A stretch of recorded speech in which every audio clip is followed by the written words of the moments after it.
Welcome to the Nobel Peace Conference 2025, a message to humanity. The Nobel Peace Center's annual international peace conference honoring the latest Peace Prize. And thank you so much to Sakura Choir Norway for setting the stage for us in such a beautiful manner with the song Heiwa no Kane, or Bells for Peace, a song about a world without war.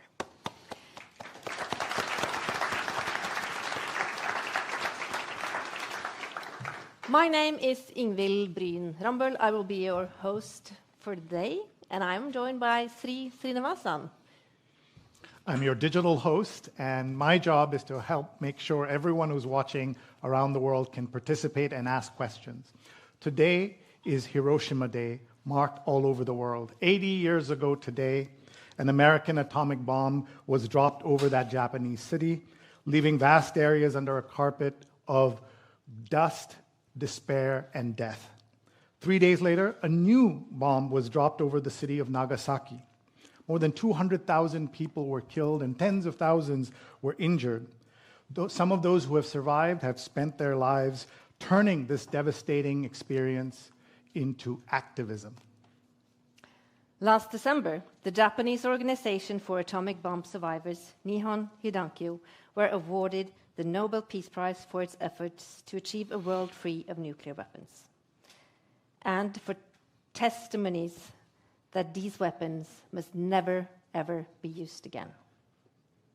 Our conference today will honor the work and the legacy of the survivors, the Hibakusha, and discuss how their efforts for a nuclear-free world can be brought forward in a time with increasing international tension and great power rivalry. We're so honored to have the Assistant General Secretary of Nihon Hidankyo, Masako Wada, with us here today.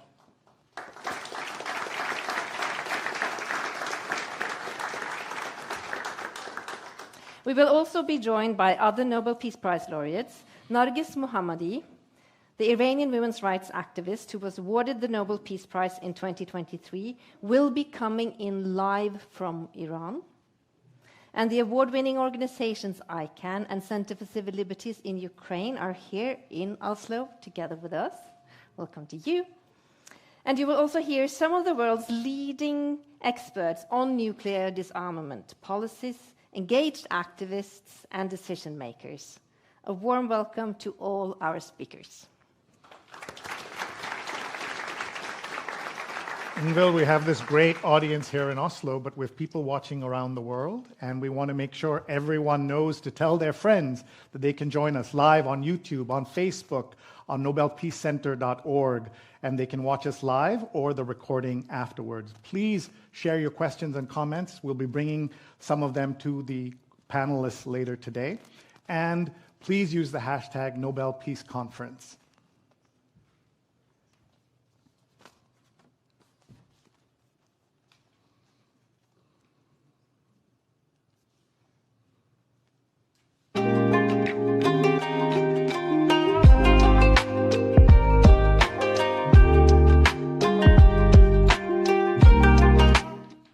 Our program here today is divided into 3 sessions. After an opening session, we will have a session where we look at today's nuclear threat. Around 2:30, there will be half an hour's break. And in the second and final session, starting at 3 o'clock, we will look at solutions for a nuclear-free world. And we will try to leave you with some hope, with some new ideas, and with some engagement to get involved.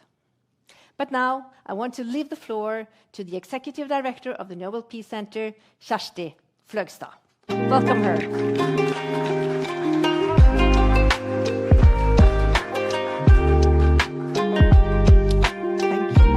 you, Ingvild. Dear Excellencies, dear representatives of the Nobel Peace Prize laureates, speakers, guests here and online, and dear friends of peace, welcome to this year's Nobel Peace Conference, a message to humanity. Today we mark 80 years since the atomic bombing of Hiroshima. a moment that forever changed our world. And yet, nuclear threats are reappearing. Earlier this year, the doomsday clock moved even closer to midnight, now just 89 seconds away. A peaceful world may seem more distant than ever, as most countries, also here in Norway, are increasing their military budgets and activities. However, here at the Peace Center, our mission is to ignite positive change for a more peaceful world. In dark times like this is more important than ever. And we do this through the work of the Nobel Peace Prize laureates, whose courage and commitment light the way forward. And one such inspiration is Masako, Wada, and Nihon Hidankyo. And Masako-san, you are with us here today. She was just a baby when the bomb fell on Nagasaki in 1945.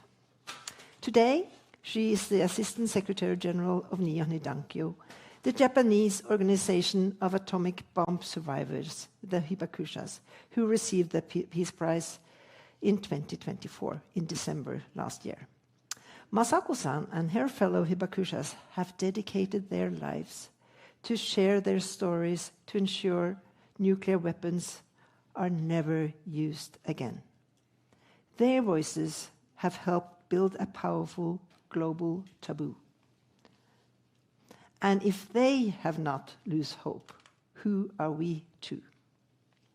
When we asked Nihon Hidankyo in October last year, how could we support their work? They said, we are the only ones who have actually lived through this. But we are old, and soon we will be gone. Help us share our story before it's too late. We took this at heart. At the Nobel Peace Center, we created an exhibition that tells their story through the lens of human suffering.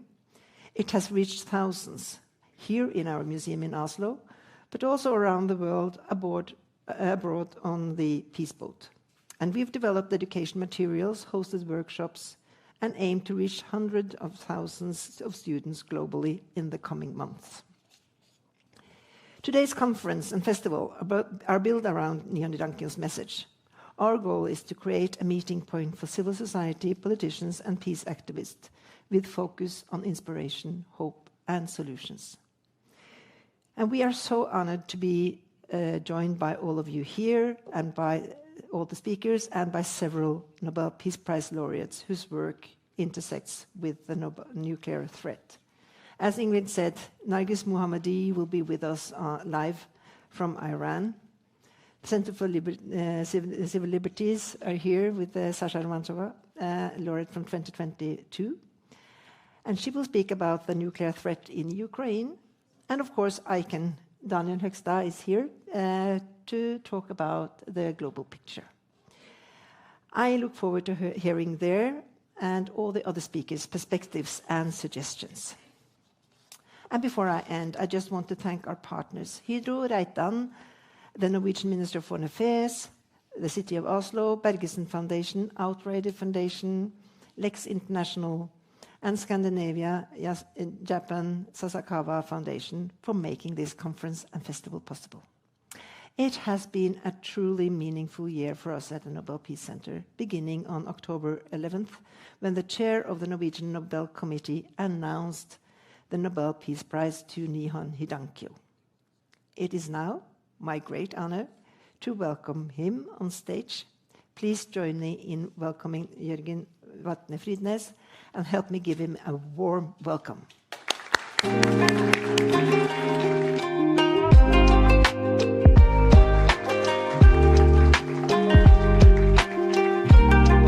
Thank you, Kjersti. Dear friends, it is a true honor to welcome you here to the Nobel Peace Center and to open this important conference on nuclear disarmament. As said, today we mark that it's 80 years since the atomic bombings of Hiroshima. In 3 days, we remember Nagasaki. We pay tribute to all those who were lost, to all the survivors, and to all those who turned pain into hope and memory into a force for peace. These two attacks did not just destroy cities. They changed the course of human history. They forced us to confront with unbearable clarity the scale of devastation that we as human beings are capable of. From the ruins of the atomic bombs rose the voices of the Hibakusha, survivors who, despite physical suffering and painful memories, chose to bear witness and inspire hope. By sharing their stories, they laid the groundwork for what we now call the nuclear taboo, stigmatizing the use of nuclear weapons as morally unacceptable. But we must be honest, the taboo is under threat. We stand now at the edge of a new and unstable nuclear age. Nuclear powers are modernizing their arsenals. New nations are seeking these weapons. Disarmament treaties are collapsing. And in today's conflicts, the threat of nuclear use is returning to the public rhetoric. In the face of this, the task of remembrance becomes not only moral, but urgent. Last year, the Norwegian Nobel Committee awarded the Nobel Peace Prize to Nihon Hidankyo, the Confederation of Atomic Bomb Survivors in Japan. It was a tribute to their tireless efforts to ensure that this promise, this taboo, is remembered, renewed, and passed on. The prize was, however, more than just a recognition. It's also a warning and a call. A warning that the nuclear threat is not behind us. It is ahead of us. And a call to remember what too many seems to have forgotten, what nuclear weapons truly are. Just a few days ago, the Nobel Committee had the honor of visiting Hiroshima and Nagasaki. These are cities that bear witness to the unspeakable. And yet, somehow, they're also cities of life, of resilience, of resistance. We visited the museums and the memorials.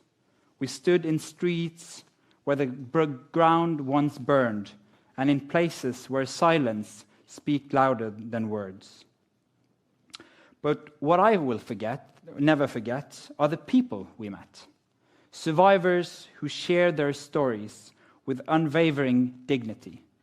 Young students who carry the testimony of earlier generations. Politicians with a purpose and an agenda of disarmament. The moment that moved me the most was when a Hibakusha, now in her 80s, looked me in the eyes and said, "I do not talk about this because I want to. I talk about it because we have to." The media and the public attention in Japan was overwhelming, almost unbelievable. Ordinary citizens, activists, academics, politicians, even the imperial family wanted to meet us to discuss nuclear disarmament and share ideas and testimonies. Dozens of journalists covered every meeting, every event. As our ambassador said, I don't think any Norwegian has been this popular in Japan since AHA breakthrough in the 1980s. Well, I laughed, as you, and I was flattered, because who wouldn't be? But he had a point, because what we witnessed was not just hospitality. It was a shared understanding among many that memory matters, that the nuclear taboo cannot survive on treaties and speeches alone. It must be kept alive by people. And that brings me to the heart of today's event, and to one of the most inspiring people I've met on my journey.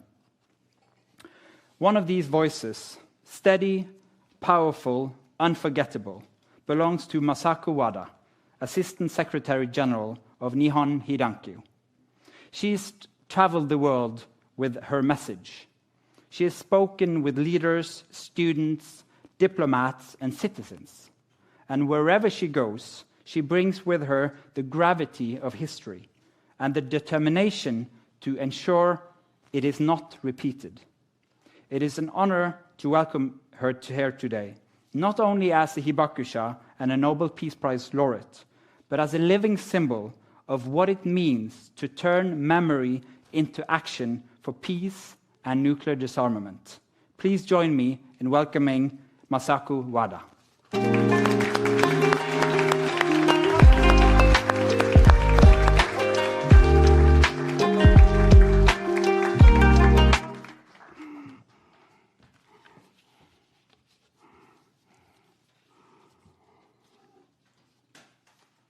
Thank you.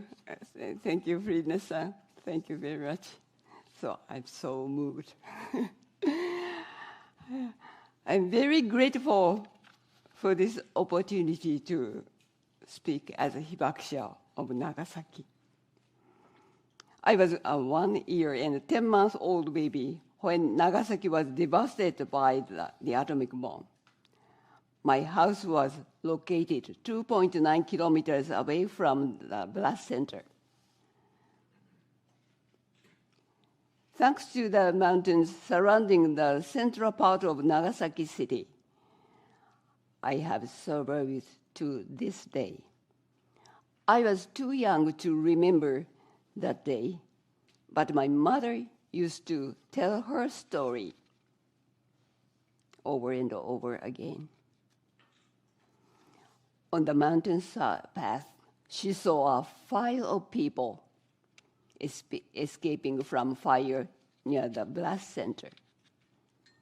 They looked like a line of ants, but in fact, they were rows of burned and injured, chocolate-colored human beings.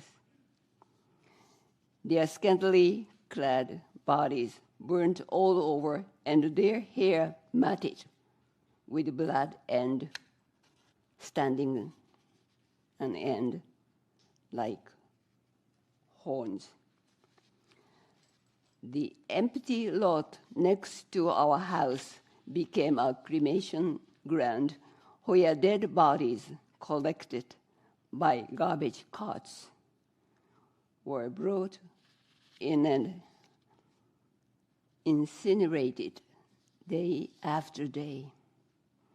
Everyone soon became numb to the growing number of corpses and even to the stench from burning bodies.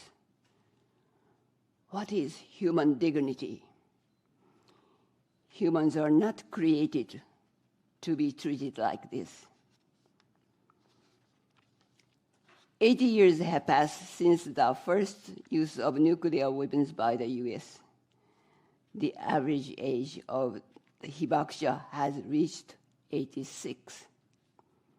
Every year, about 10,000 hibakusha pass away. Soon there will be no A-bomb survivors. But before that,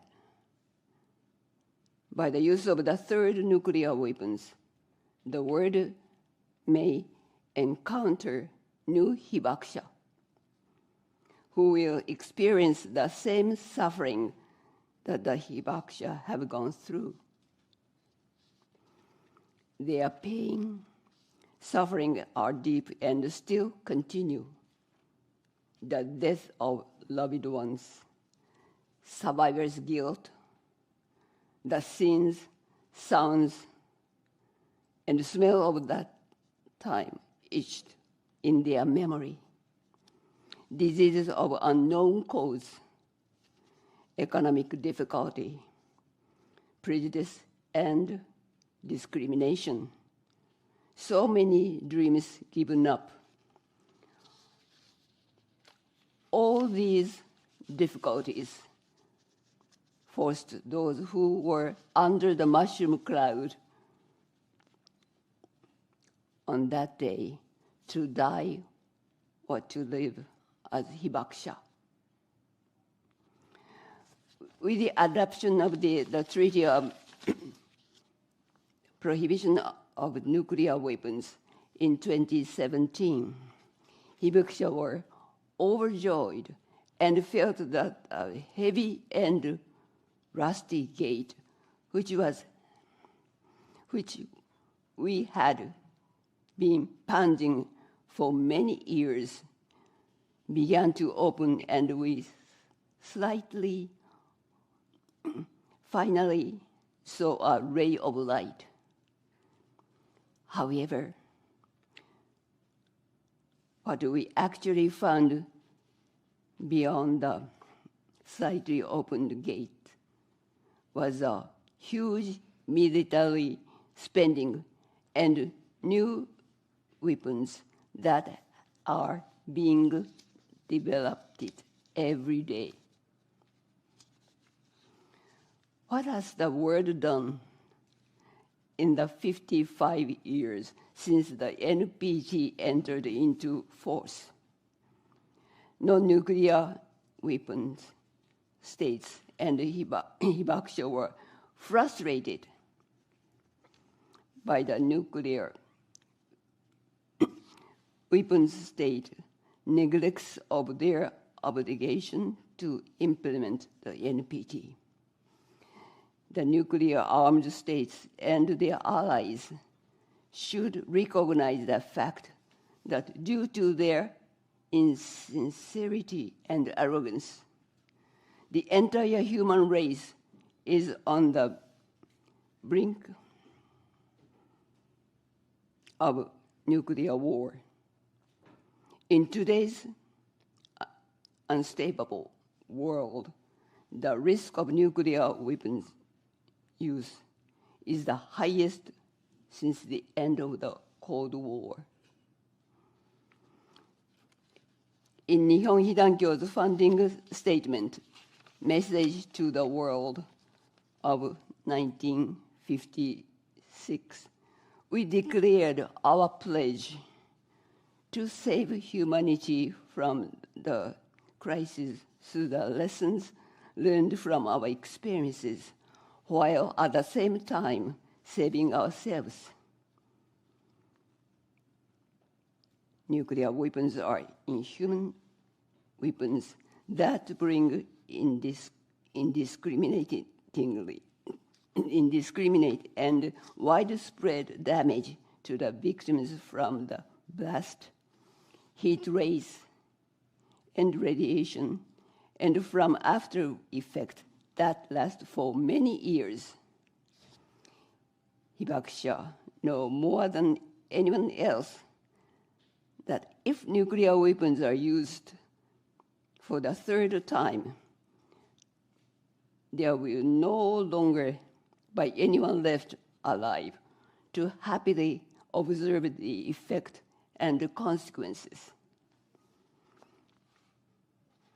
Nihon Hidankyo was awarded the 2024 Nobel Prize. The committee evaluated the work for each hibakusha who, by sharing experience and witness accounts, conveyed to people the inhuman consequences of nuclear weapons. Chairman Friedness spoke in his speech. They bridge the gap between those who were there and we other untouched by violence of the past. They are living reminders of what is at stake. I believe the Nobel Committee decided to award the prize to Nihon Hidankyo, recognizing that the existence of hibakusha and their words, not nuclear weapons, have been deterrent to nuclear war. I am happy that the term of Nihon Hidankyo has become known in Japan and abroad. Receiving the award was not our goal, but it has provided a new boost for our mission. The hibakusha are the ones who know the humanitarian consequences of the use of nuclear weapons. We will continue to convey that reality. Please listen to us. Please empathize with us. Find out what you can do and take action together with us. Nuclear weapons cannot coexist with human beings. Nuclear weapons were made by humans and used by humans. So it is also up to the humans to abolish them by our wisdom, public conscience, and responsibility. No more hibakusha and no more war. Thank you very much. Thank you.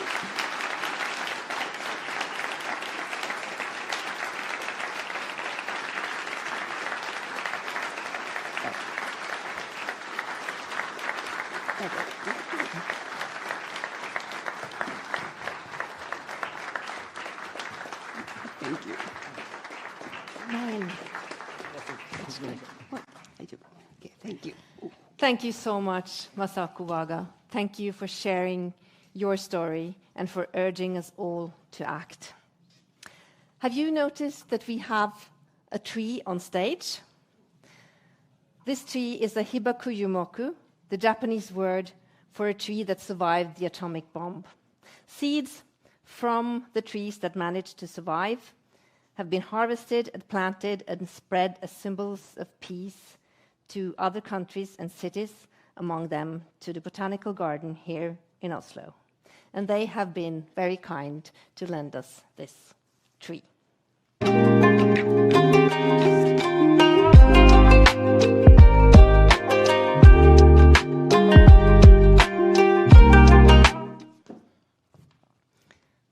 So I was applauding Masako Wada so much that I lost all my papers.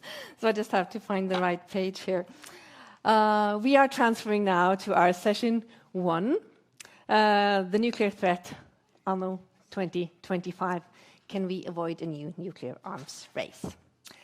Since the Nobel Peace Prize to Nihon Hidankyo was awarded in October last year, the nuclear threat seems to have been only growing and is now looming larger than at any time since the Cold War. The conflict between the two nuclear powers, India and Pakistan, that escalated in May, the war between Israel and Iran in June, and the ongoing conflicts in Ukraine and the Middle East, combined with a more polarized rhetoric from many world leaders, all of that reminds us that the world is at a dangerous place. Is it still possible to avoid a nuclear arms race, a new nuclear arms race? Is it still possible to talk about nuclear disarmament, or even to discuss the prohibition of nuclear weapons? We will try to answer these questions in the next hour or so.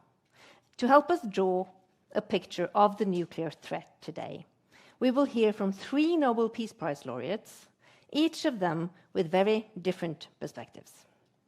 Narges Mohammadi, who received the prize in 2023 for her fight for women's rights, will join us from Iran. Sasha Romantsova will talk from the Ukraine perspective. But first, let's hear from ICAN. They were awarded the Nobel Peace Prize in 2017 for their work with the Treaty on the Prohibition of Nuclear Weapons that was adopted the same year. I want you all to welcome their Deputy Director, Daniel Högsta.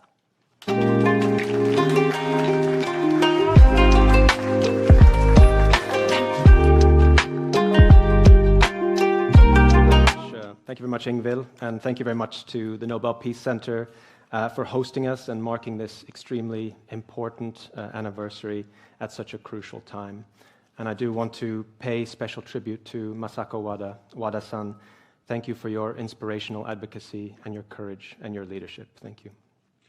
Dear friends and colleagues, can we avoid a new nuclear arms race? Unfortunately, the evidence strongly suggests that we are already in a new nuclear arms race. In 2024, nuclear armed states spent $100 billion on their nuclear arsenals, an 11% increase from the previous year, representing $190,151 every single minute. Over the past 5 years, global spending on nuclear weapons has increased by 47%.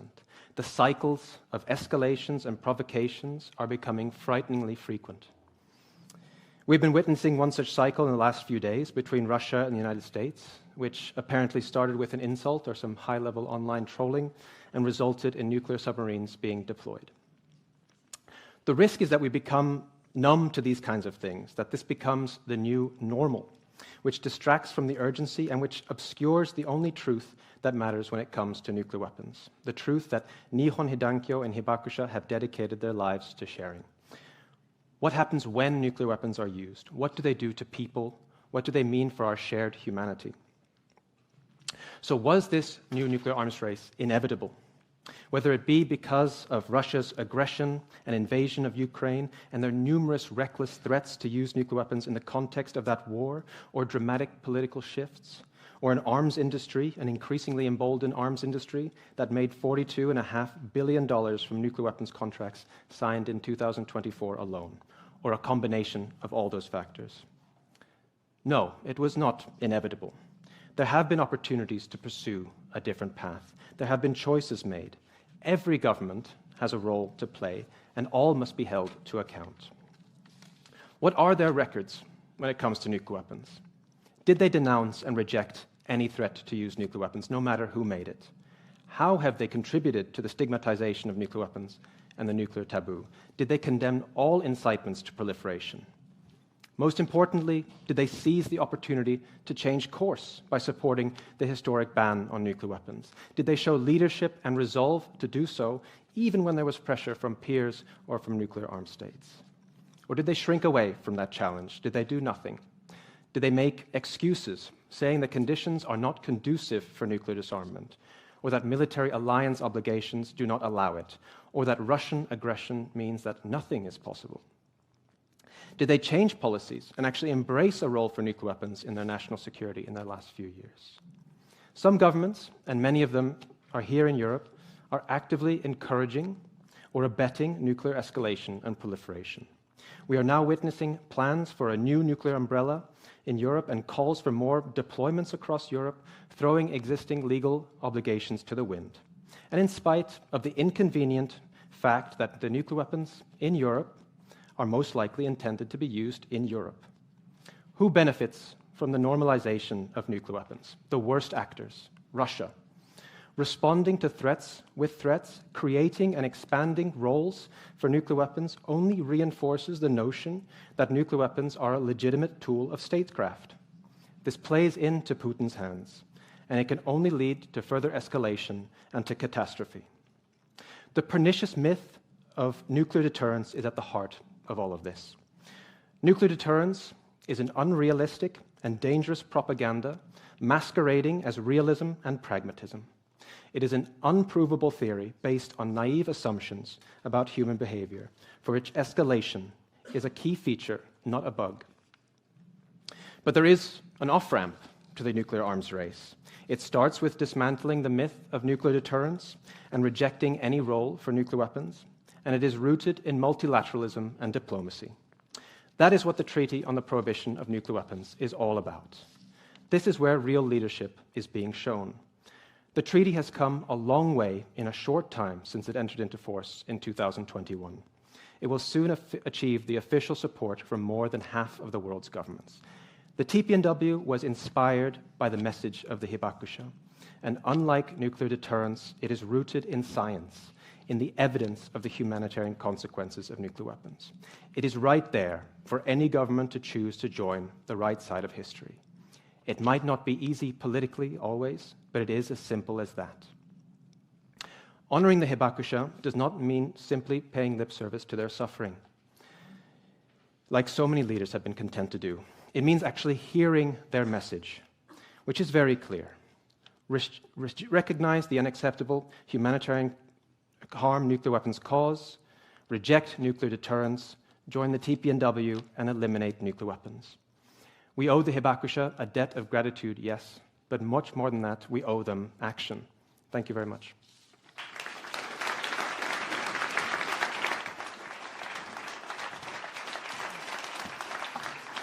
Thank you so much, Daniel Hugstad, and thank you, Arkan, for the work you are doing. And now we're going to Iran, where Nobel Peace Prize laureate Narges Mohammadi has been incarcerated for her activism for years, but is now able to join us live.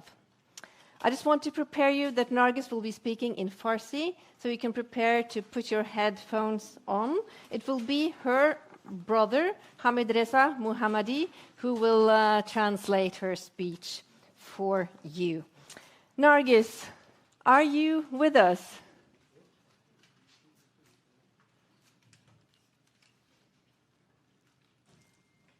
So I don't think I can see Narges, but I can still not hear her. There she is. Hello, Narges. So good to see you. How are you?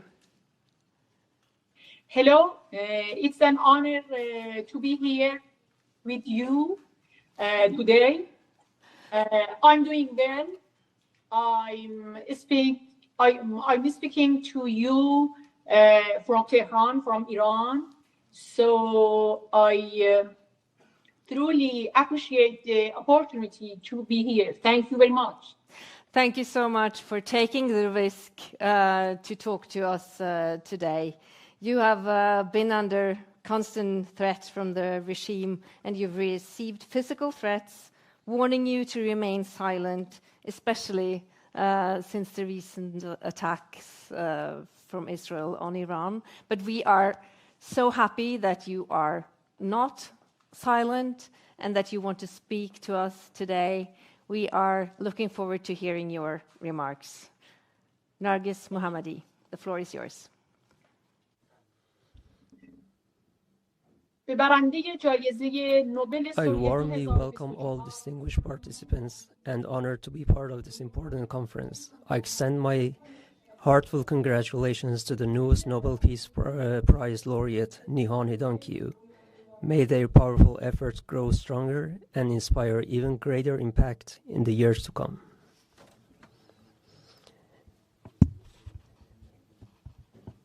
The presence of Nihon Hidankyo and myself as present Nobel Peace Prize laureates at this conference is in itself a response to one of the most urgent questions of our time. Why does the world still need nuclear disarmament? Nihon Hidankyo has long stood for a world free of nuclear weapons, a commitment born from the catastrophic use of nuclear force against the people of Japan exactly 80 years ago in Hiroshima and Nagasaki. I speak to you from Iran, a country whose people have borne the heavy consequences of the ruling regime policies, including its nuclear program. These policies pursued without the consent or participation of the Iranian people have led to poverty, hardship, sanctions, international isolations, environmental devastation, and constant shadow of war. While Iran is rich in not only oil and gas, but also two vast and inexhaustible sources of clean energy, sun and wind, today we face widespread shortages of electricity and water across the country. The entire country is paralyzed for hours or even days without power or water, yet the regime processes 400 kilograms of 60% enriched uranium that it now feels compelled to hide. I must state here that in the case of Iran's nuclear policy, the claim of its being peaceful is mere political rhetoric. We know well that the core issue has always been about power and competition. This truth is evident both in international negotiations and among the public. Esteemed guests, We are here to address a vital issue, one that concerns the fate of humanity and our shared home, planet Earth. In a world where authoritarian governments pursue nuclear weapons to ensure their survival and where invasions of one country by another are becoming normal, and as international institutions like the United Nations steadily lose their influence, the temptation for countries to pursue nuclear arms grows stronger. The movement for nuclear disarmament has regressed in the face of the renewed ambition and drive for nations competing for nuclear superiority. The discourse of peace and global peace movements have been weakened, and what we often see in global media is a normalization of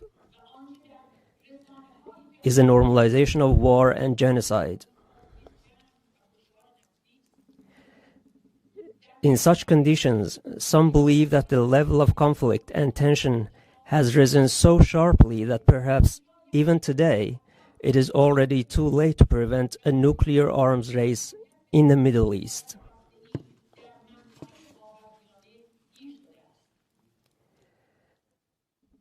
Esteemed participants, institutions like the International Atomic Energy Agency and Western governments can contain the unpredictable and foreseeable consequences of nuclear tensions if they act without double standards. But to truly solve this crisis, we need a global consensus and will to address the roots of these tensions and work to reduce them. Does increasing global inequality, along with the regression and weakening of democracy, correlate with rising nuclear competition? Do the world's environmental crises have a relationship with escalating nuclear rivalry? I won't elaborate further. I only wish to point out that to resolve the nuclear crisis, we need consensus-building forces within international institutions and among global and regional powers, so that instead of focusing only on the nuclear capabilities of various countries, we examine the causes of heightened regional and global tensions. Honorable attendees, when it comes to Iran, I can say with certainty that the Iranian people do not see their security, dignity, or power as dependent on the regime's nuclear capability. If they are given the opportunity to truly participate in determining their own destiny, they will choose democracy, freedom, equality, human rights, development, prosperity, constructive international relations, and cooperation with all the nations of the world. In recent years, you have witnessed the glorious woman, life, freedom movement in Iran. The people of Iran are fighting for their right to self-determination, while the Islamic Republic regime responds to their rightful demands with executions, killings, imprisonment, torture, and threats. These days, people inside Iran are raising their voices in protests. In response to the regime's slogan, "Nuclear energy is our absolute right," they say, bread, water, electricity, job, education, freedom, peace, life, and human dignity are our absolute rights. The transition from a religious authoritarian system to democracy and achieving freedom and equality through the guarantee of human rights, the empowerment of the people and civil society, and the reliance on the agency of the people themselves is the fundamental solution to Iran's current crisis, including nuclear crisis. I will continue to struggle alongside the Iranian people for a democratic, peaceful transition an end to the religious tyranny regime. We are calling for a free and transparent referendum under the supervision of the United Nations and international bodies to allow the Iranian people to reclaim their national sovereignty.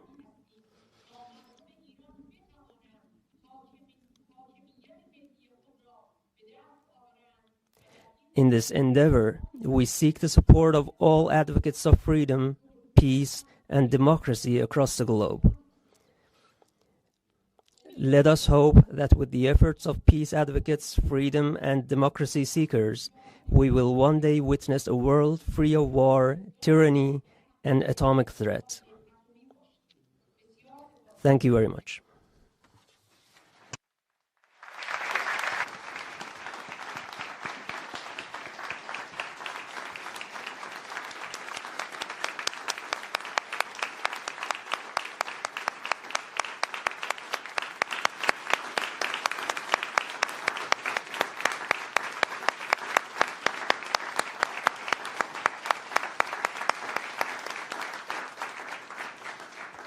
Merci, Nargis Mohammadi. Thank you so much for joining us. I hope you could feel the warmth of the audience here in Oslo.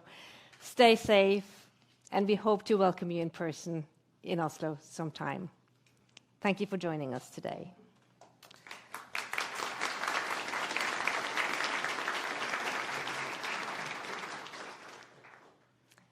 From Iran to Ukraine, a country more and more marked by war, 3.5 years after the full-scale Russian invasion, where the Nobel Peace Prize awarded organization Center for Civil Liberties are working tirelessly to document war crimes and prepare the country for a time after war. Please welcome the Executive Director of Center for Civil Liberties, Sasha Romantsova.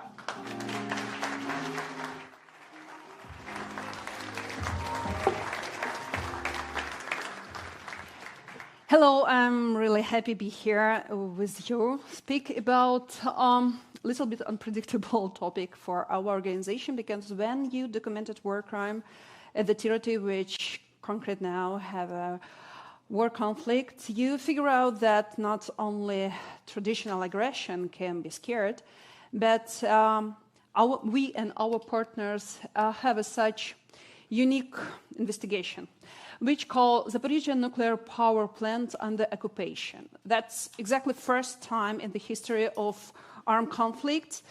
Nuclear power plant and function at the territory of active war zone. So I will try to use these nice things. I don't know how it's called. So what exactly we need to remember when we speak about modern nuclear power threats. So it's, first of all, ensure it's shelling and militarization of such object. It's a huge industrial object which was built during the Soviet Union time with technology which maybe previous speaker can be more detail specific explain. But the problem of this thing that it's unstable. So if you shell it, it will be really bad consequences after this. I'm just remind you that at the territory of Ukraine, we have one nuclear catastrophe. It's Chernobyl. And when Chernobyl was destroyed, that not Soviet or Russian authorities exactly speak about that. Radiation was detected at the Sweden nuclear power station. So when we speak about militarization and shelling of such object, we speak about our common safety. Second one, and it's torture of personnel. That's a huge object with exactly 11,000 employees working there. It's specific employees. More than 10,000 of them, it's people with a special licensing to work there. And they're under the torture, and I will speak about how we figure out that. Replacement of personnel, when these really knowledgeable, really educated people work at not exactly that place, which in system they need to be and belong. And last one, plan to restart the plant. What that means, at the beginning, I want to just show the examples what is big of this nuclear power station. So we speak about 5,700 megawatt, 11,000 employees. Operation is half of nuclear electricity, all the electricity, supplying all the electricity for population of Ukraine. It's 42 million, so quite big. And we in the European system electricity supply, and that means that people at Hungary, Poland, Moldova, Romania, Slovakia, and Belarus exactly take the electricity from there. For your comparing, you need to maybe know exactly Fukushima nuclear power plant, that was 5,300 megawatts, and that was near the 5,000 employers. And when we speak about Chernobyl, sorry, I need to mention it because it's our history. And that was just near half of this poverty and near the half of this operation people who live there. Like Soviet heritage, we have this construction like this. So you have a big industrial object, like nuclear power plant. You always have a Sputnik city. So it's a city where the families of employees living there. Why it's so important? Because that's what you see now, militarization. It's inside the nuclear power station building. So it's mean that even something like non-accurate put the button, it will be exploited. But that's happened with whole city around the Zaporizhzhia nuclear power plant, which exactly called Energodar. Okay, it's like complicated to translate, but these people who work at the power plant, it's 11,000 people with unique skills and unique knowledges, have a family. This family lives near the nuclear power plants.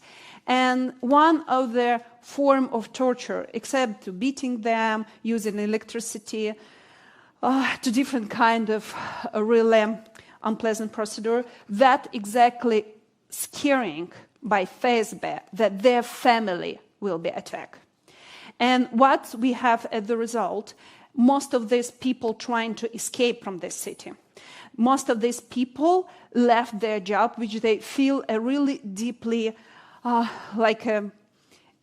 only afraid, but like responsibility, because again, you need to be there to be part of security. And these people exactly bring us of the understanding that torturing, FSB pressure, scaring, bring them at the situation when they can be normal security stuff, and they not bring us at the situation when they make a right decision about functional of this power plant. Except that they replace them in the system which they can have a right decision. And we have a few big investigation about this, which you can find here. But next, really important things that June of 2023, Kakhovka Dam, maybe you heard about this name. That's a big, big reservoir of water which bring the security water for power plant. So that means that when Russia destroyed this dam, they take out all the water which we need for security of power plant, and then brings us in the situation when power plant in one moment can be exactly non-clear or kind of bomb defector. We speak about nuclear weapon which have an aim to destroy something. Nuclear power plants have an aim just to supply the electricity, but it can happen that this start to be a bomb. That's why we support a lot of different initiatives which trying to speak by common people voice, and how exactly our Nobel laureates remind us that's opportunity to stop this movement to secure such power plant. It's not even at the politician level. It's a politician, absolutely common people. And one of them, a journalist from Japan named Daisaki Yoshimura, he is create the Kamishiba paper theater, traditional paper theater, which give the story about girl The clouds, they won't disappear by Kia, that's name of this theater. He just speak with the people, with foreigners who come to the World Exhibition in Japan. He appeal to us, and exactly about more than 111 different countries, just spread this understanding. Nuclear security, it's not a question of politician. It's a question of common people who can create absolutely unique and sometimes use the art to explain that we surely don't want to be in any world when nuclear power plant or exactly bomb explode and destroy our society. Thank you.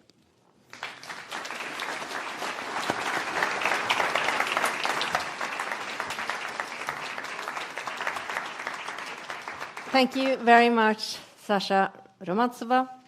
With the messages from Nihon Hidankyo, Ikan, Nargis Mohammadi, and Sasha as a backdrop, we will now enter into a conversation about political leadership and today's international climate. What do the people in power have the power to do? What choices are Europe and the Nordics facing in today's situation?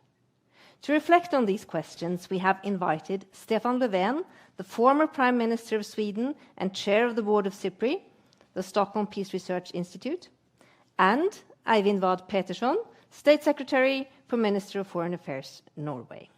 To lead the conversation, we have Arnaud Siad. He is the host and producer of Prio's Peace in a Pod.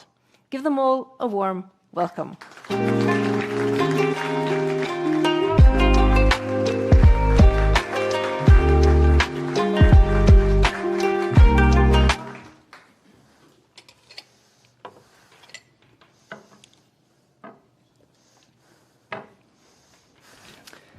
Thank you, Ingvild, and to the distinguished Nobel Peace Laureates and to our audience here and online. So before we begin, I've been told by my partner that I have a terrible pronunciation of Nordic names. So former Prime Minister Stefan Löfven. Very good. State Secretary Eivind Vad Petersson. Thank you for not only just being with us today, but also for giving me for my pronunciation. Before we dive in, I just want to take a moment to talk about the context we find ourselves in. I'm not being hyperbolic when I say that we are the critical juncture in global affairs, and I know these type of terms get thrown around a lot, unprecedented, unlike any other time before. But the fact is, the system of global norms and institutions built after the Second World War seems to be crumbling before our very eyes, with a series of crises happening at the same time. Think of the UN Charter, particularly its protection of state sovereignty being torn apart by Russia invading Ukraine. We have the UN Security Council being completely paralyzed. We have international humanitarian law being trampled on a daily basis. Everyone looking at Gaza can attest to that. And many of the very tools designed to uphold international law are also under attack. Think of the fact that sitting judges of the International Criminal Court are under US sanctions, and founding members of the courts, such as my country, France, say that they won't enforce warrants against the Israeli government. So all the while, we have the US pulling the rug under the feet of Europeans, saying, we don't know if Article 5 of the NATO alliance can be enforced, which prompts a flurry of European declarations about ramping up defense. It's a lot, and people are afraid. According to a survey released by the Peace Research Institute Oslo yesterday, 59% of Norwegians believe a new armed conflict is possible or likely in Europe within the next 10 years. And in the midst of all this crisis, we have, of course, Nihon Hidankyo, the winners of the Nobel Peace Prize last year, who are not just telling us that nuclear weapons shouldn't exist anymore, but they're also telling us that the international system of legal norms and mutual obligations, they matter as well. So as we begin, I'd like to keep us, to keep in mind this sort of systemic crisis we find ourselves in, and ask you to start something about the title of the conference today. Can we avoid a nuclear arms race? So to you, Mr. Levin, first, aren't we already in one? And what's your assessment of the moment we're in? Well, it's obvious also by your description that the world is in a very bad place right now. So we have to be honest and admit that, because that's the only way for us to get out of it. We need to change direction and be honest first. We've had during a few decades now a globalization with changed technology, big companies being able to produce all over the world, the flow of capital grown. That has increased inequality in the world. And over years now, the discontent from people of this is emerging and growing. That led to also, one of the things it led to was a growing nationalism. Mm-hmm. So that is what we see today. It's a make America great again. It's our country are the best, is the best, and our country, our region. And it doesn't work in a world where we have so many challenges, as you described, that need global cooperation. So that is the bad side. But we have to start looking at the more bright side. It is a fact that last September, the General Assembly, UN General Assembly, decided on a pact for the future, because the countries, the member states of the United Nations understand that we have to change direction, we have to do something. So there is an awareness, anyhow. It's a long way to go, but things are happening, and I think for us now, it's important to support that process in any way we can, as NGOs, as politicians, as trade union leaders, as whatever, to support that and keep the pressure on political leaders so that we can see the can be changes. The conference in Seville now in beginning of July on the financing for development was a very, very important step forward, because we need to make sure that we have the finances that are required to do what we want to do.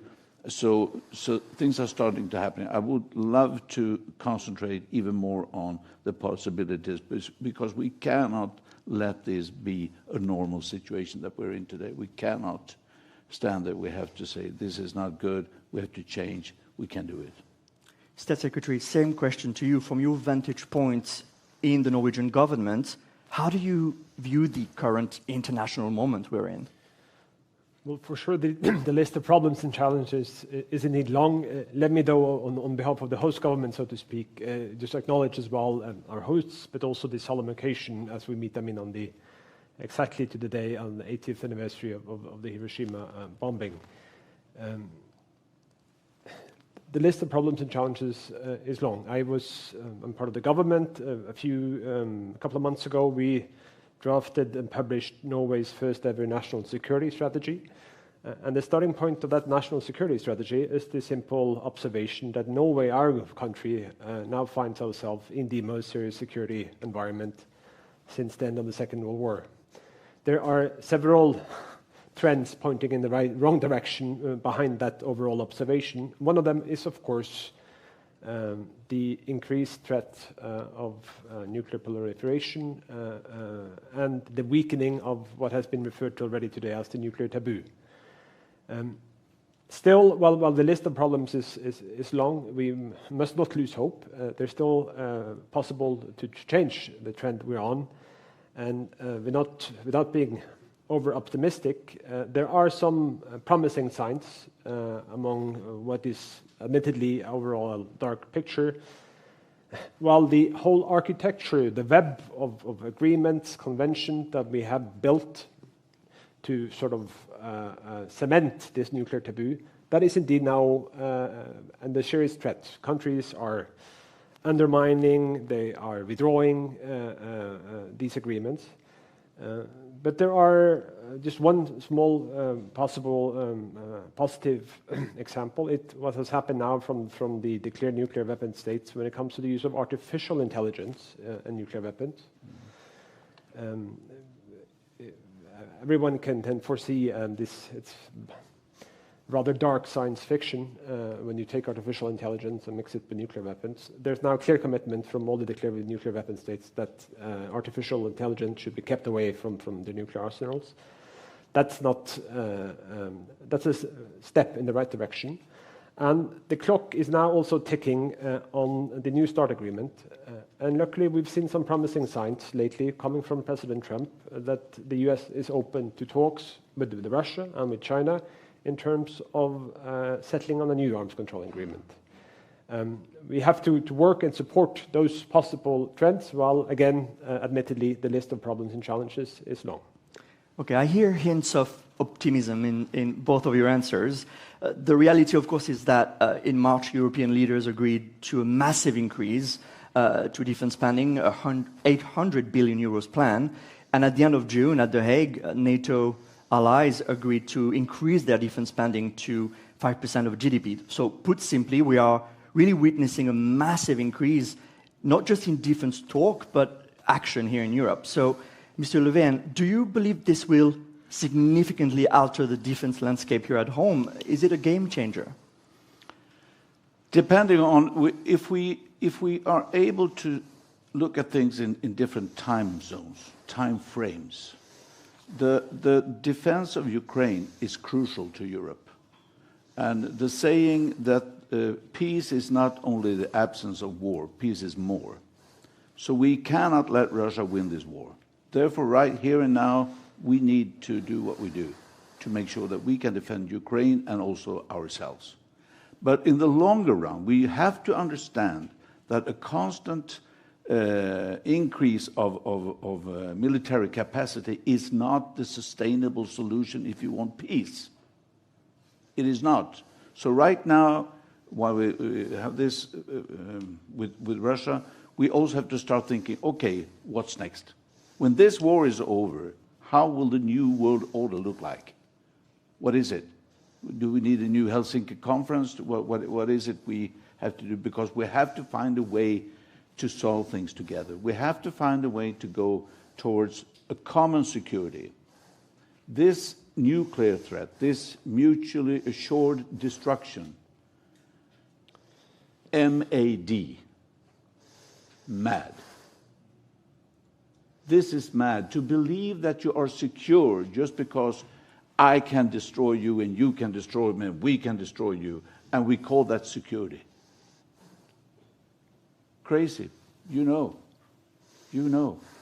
madam. Let's change that to mutually assured survival. So if we can start a dialogue between countries, between regions, that the best long-term sustainable security we can provide for people is when we are in dialogue and cooperation with other countries. Because when my neighbor feels safer, I am safer. If my neighbor feels unsafe, I am unsafe. So here and now we need to make sure Russia doesn't win the war, but we have to start discussing, planning for what comes after a new world order. Stabilize United Nations, make it function better, but yeah.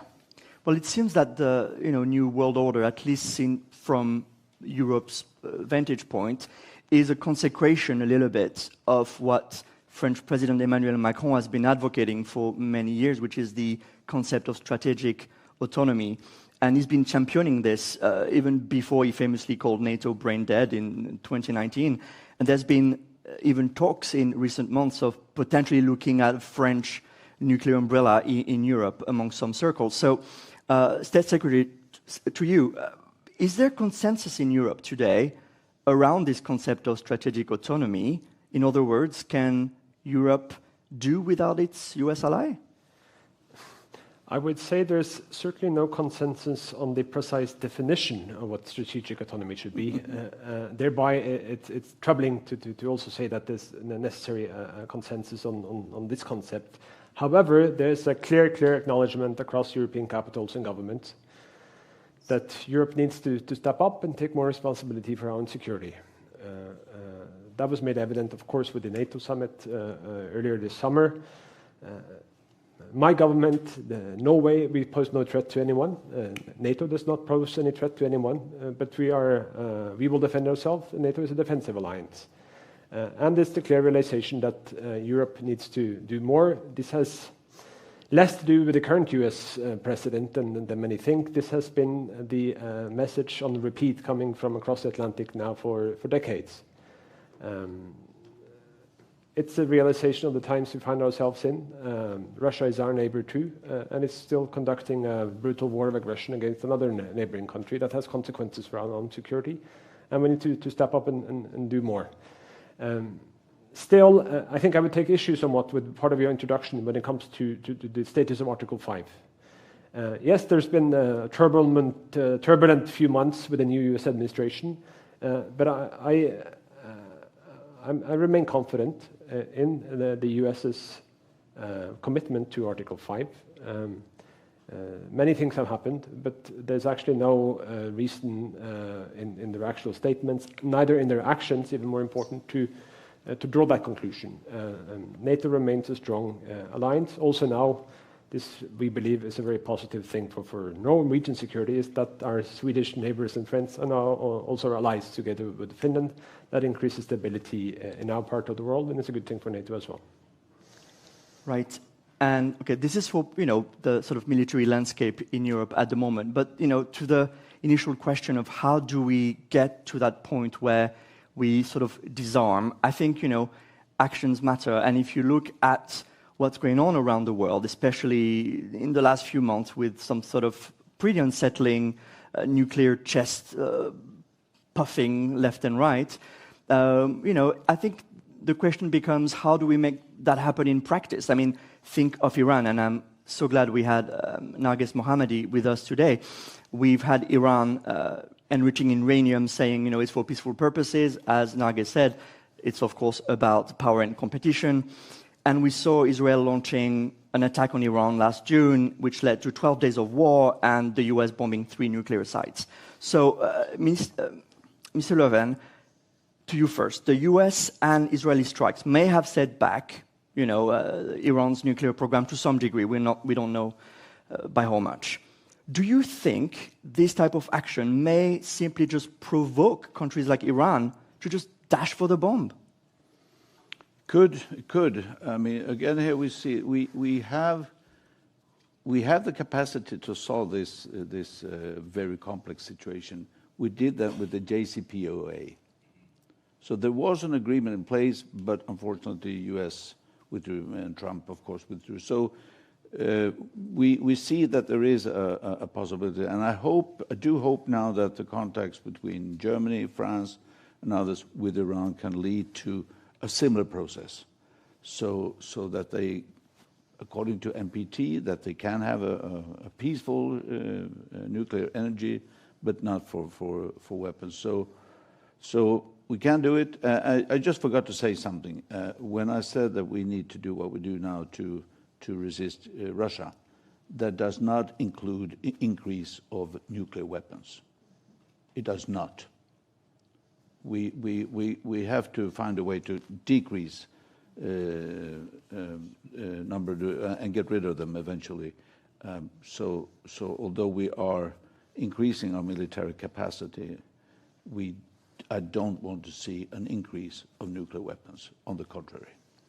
How do we get to a consensus around that issue? I mean, Narges Mohammadi was mentioning the double standards sometimes, especially in the West, on these issues. For example, if we think, obviously the prospect of a nuclear-armed Iran is frightening enough, but a lot of countries in the global South are pointing out to the fact that while Iran will be subjected to a series of, checks by the IAEA, the International Atomic Energy Agency, countries like Israel, who are widely believed to have a nuclear bomb, are, as far as I'm aware, not publicly really told to, roll it back. And to note, Israel is not a party to the Non-Proliferation Treaty alongside India, Pakistan, and North Korea. So perhaps to you, State Secretary, some critics in the global South are pointing out to the double standard. Do you agree with that sentiment? And is this something that damages the West's standards on this issue? Well, for sure, I acknowledge that sentiment, and to a certain extent, it's also understandable. The Norwegian position, we try to be consistent on these issues and say that every single country on the planet would benefit from everyone else also being a part of the NPT. The Non-Proliferation Treaty, it has its challenges, but broadly speaking, it has actually been fairly successful over the past half century. Bearing in mind that there have been scenarios of nuclear-armed countries being a much larger group than what we do in fact have. Yes, it's maybe over-optimistic again to say that it could have been even worse, but nonetheless, it has been fairly successful in actually keeping things fairly stable. History does not repeat itself, but it rhymes sometimes. We have to keep in mind as well that the number of nuclear warheads on this planet were much, much larger back in the 1970s. That was during the Cold War. Still, and there was most certainly an arms race going on, a nuclear arms race even, still the Soviet Union and the United States back then found a way to enter on a path of diplomacy, of negotiations, a series of agreements that managed to reduce the nuclear stockpiles. It has happened before, it can happen again. There are some promising signs now with the New START, but I acknowledge again that part of the picture now is that then we had two major superpowers. Now China is, of course, on the stage as well, massively increasing their nuclear stockpiles, and having possible negotiations among three parties is tremendously more complicated than just with two. Nonetheless, apparently the political will is there, and that would be the benefit for everyone if we're made to make progress in that regard. I believe we are running out of time. We had a shorter session. Yeah. Prime Minister Löfven, former Prime Minister Mr. Löfven, and State Secretary, thank you both. I'd like to invite now Sri Srinivasan, who will be handling questions from the audience here and online. Sri, the floor is yours. Thank you very much. Wonderful session. Please give them a hand. We have thousands of people watching from around the world, including in Iran and other places, and we have many questions coming in, so just one question to each of our speakers. Mr. Former Prime Minister, we have multiple questions about the United Nations from Richard Jordan, from Aminu Razak, asking, what is the role for the United Nations? If you can give us some concrete ideas that we can use to look forward. I think it basically is the same as when it was founded, but it can't work the way it did when it was founded. But to keep the dialogue between nations, to make sure that we have a forum where we can meet and discuss and find solutions and avoid wars, of course. That is the basic. But the United Nations need to, and that's the member states' responsibility. We have to acknowledge and remind ourselves, it's not UN, the scrape in New York. It's the member states who decides if this organization will work well or not. But I'm convinced that we need United Nations, and as I said, with the review and the Pact for the Future, we have a chance for a new start. But we have to be there as the people, to be there and support that and put the pressure on leaders, say, hey, what are you delivering? We took a decision in the General Assembly, what are you delivering? On a scale of 1 to 10, how optimistic are you? 7. That's pretty good, right? 7, I think we'll take that. Mr. Peterson, a question for you. Do you believe nuclear weapons create more security or more threats? And what do you think about the message from the survivors talking about the effects of the nuclear weapons? A nuclear war can never be won and must therefore never be fought. I mean, it's luckily a statement that also all the permanent 5 members of the UN Security Council have subscribed to. It's true, and it's an important fact. It's also an unfortunate reality that nuclear weapons technology, they exist in the world and it cannot be de-invented, but there's still very many things we can do in terms of reducing the stockpiles, rebuilding and further expanding the taboo, and that we must continue to do that because I mean, it's an interesting coincidence that the acronym MAD also has a certain political meaning as well.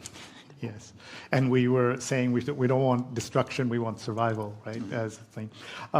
Ms. Peterson, how did you react to the news about the United States saying they're going to have a nuclear reactor on the moon? I had to double check.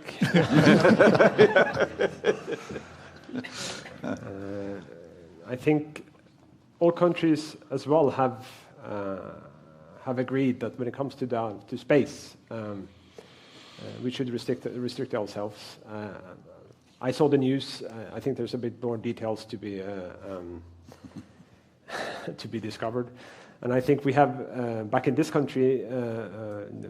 Nuclear power has gone from being a bit of a national taboo to now being very much part of the political debate. But there's quite a distance from that discussion to having something on the moon, I think, as well. Okay. And on a scale of 1 to 10, how optimistic are you?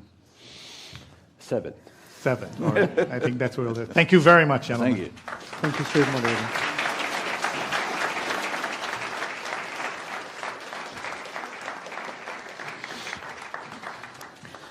Thank you so much to Stefan Löfven, Erling Wad Pedersen, and Arno Siad. So we're now heading for the break. We'll have a 30 minutes break. So that's for the people here in Oslo. Everyone else who's watching online, please stay tuned. We're going to go outside into the festival, and you're going to meet some of the folks who are putting together a fabulous program there. And in addition to that, we'll have some films from Japan. And we're going to start by showing you a film from the Peace Boat, which is traveling around the world with a message of peace that we all need to hear. Thank you. And here from the main stage, we will be back at 3 o'clock. See you then.